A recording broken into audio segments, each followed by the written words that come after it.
Hi everyone, welcome back. While we wait for the students to arrive, I wanted to let you know we've moved to a smaller space just to change things up and to give some of you a chance to actually get on your feet. Maybe we'll get you on a recording or two.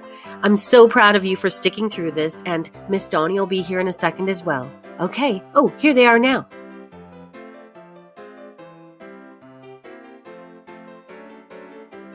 Here's another tip I teach all of my students. We do this in voiceovers, very much in voiceovers and commercials, but everything in monologue scenes, television, and theater. If you have a list of things you're talking about, they each need to sound unique, different, special, right? Let's say that I'm talking about the 5 reasons why I love my dog.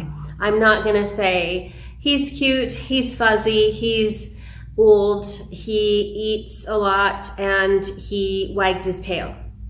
Do you see how that just sounded the same every time? He's cute, he's fuzzy, well, he eats a lot, and he wags his tail.